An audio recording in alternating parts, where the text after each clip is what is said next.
আসসালামু আলাইকুম।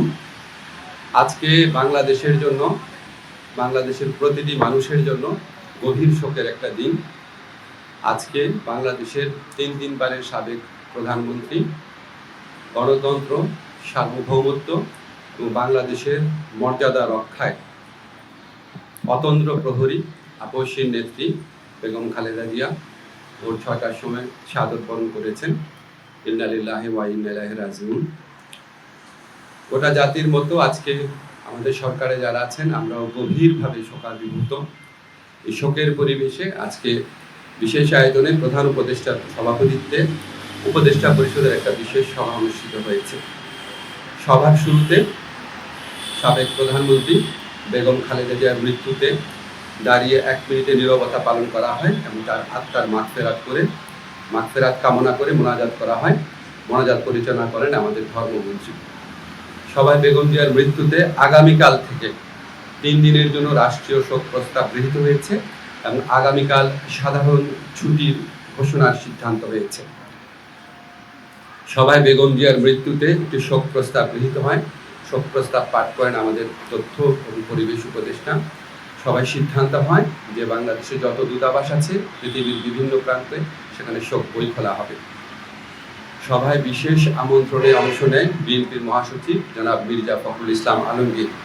তিনি সাবেক প্রধানমন্ত্রী বেগম খালেদা জিয়ার পক্ষ থেকে বেগম খালেদা জিয়ার পরিবার এবং দলের পক্ষ থেকে অন্তর্বর্তীকালীন সরকারের প্রতি কৃতজ্ঞতা প্রকাশ করেন এবং বেগম জিয়ার নিরাপত্তা সহ সকল ক্ষেত্রে প্রয়োজনীয় সহযোগিতা প্রদান করার জন্য ধন্যবাদ জানান।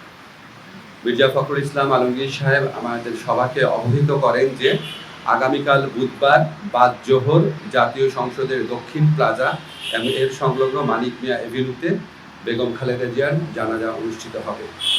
জানাজার পর তাকে শহীদ রাষ্ট্রপতি, বীর মুক্তিযোদ্ধা রাষ্ট্রপতি জিয়াউর রহমানের পাশে দাফন করা হবে। ওনার দাফন করা হবে শহীদ রাষ্ট্রপতি জিয়াউর রহমানের পাশে।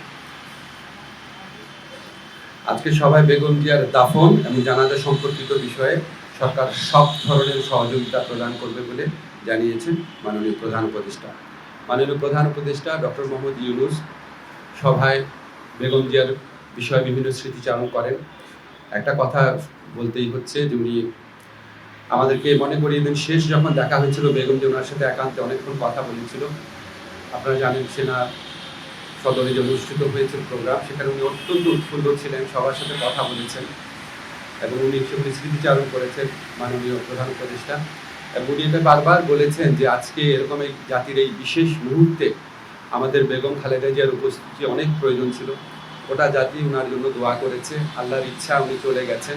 কিন্তু বাংলাদেশের ইতিহাসে, বাংলাদেশের প্রতিটি মানুষের হৃদয়ে, বাংলাদেশের প্রতিটি আত্মমর্যাদাশীল গণতন্ত্রকামী দেশপ্রেমিক মানুষের হৃদয়ে ওনার অবস্থান অক্ষয় অবিনশ্বর হয়ে থাকবে। আমি ব্যক্তিগতভাবে মনে করি বাংলাদেশের ইতিহাসে এত শ্রদ্ধা, এত সম্মান, এত ভালোবাসা নিয়ে এরকম একজন নেত্রী চলে যাওয়া, এটা একটা বিশেষ মুহূর্ত এবং আমরা বাংলাদেশের প্রতিটা মানুষ এই শোকে একত্রিত হয়েছি। একত্রে আমরা আগামীকাল শোক দিবস পালন করব, এরপরে 2 দিন শোক দিবস পালন করব। সবাই আমরা বেগম খালেদা জিয়ার প্রতি যথার্থ সম্মান প্রদর্শনের জন্য ওনার যে জানাজা হবে এবং ওনার যে দাফন কাজ হবে সেটা আমরা অত্যন্ত শৃঙ্খলার সাথে ভাবগাম্ভীর পরিবেশে আমরা আমাদের সবার দায়িত্ববোধ থেকে সুশৃঙ্খলভাবে এই অনুষ্ঠানগুলো আমরা দাফন এবং জানাজার যে কর্মসূচি রয়েছে সেগুলো আমরা পালন করব, এই প্রত্যাশা আমরা ব্যক্ত করছি। ধন্যবাদ। আপনি আগের সময় নির্দয় আচরণের কথা বললেন, ওনাকে একটা প্রহসনমূলক রায়ে ওনাকে জেলখানায় পাঠিয়ে অকথ্য নির্যাতন করা হয়েছে।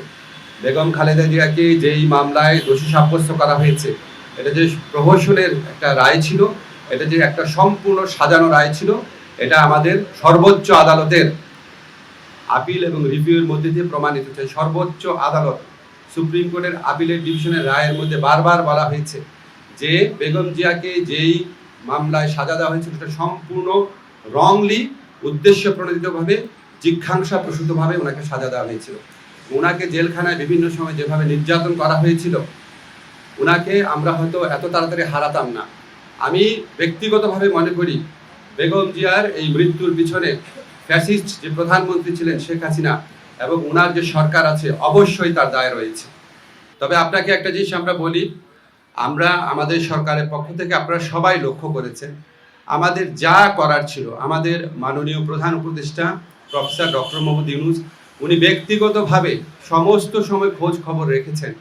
যা দরকার ছিল, ওনার যদি আবার বিদেশে পাঠানোর মতো অবস্থা থাকতো অবশ্যই আমাদের সরকারের পক্ষ থেকে সর্বাত্মক সহযোগিতা করা হতো। উনি ব্যক্তিগতভাবে এই জিনিসগুলোর খোঁজ খবর নিয়েছেন। আমাদের দুর্ভাগ্য, আমরা হয়তো বেগম খালেদা জিয়াকে বছর খানেক বা বছর দুয়েক আগে যদি আমরা হয়তো পেতাম, হয়তো আমাদের পক্ষে কিছু একটা করা সম্ভব ছিল। আল্লাহর ইচ্ছা উনি চলে গেছে। তবে আমাদের জন্য সবচেয়ে বড় আনন্দের ব্যাপার হচ্ছে উনিও সারা দেশের মানুষের সম্মান, শ্রদ্ধা এবং ভালোবাসা নিয়ে বিদায় নিয়ে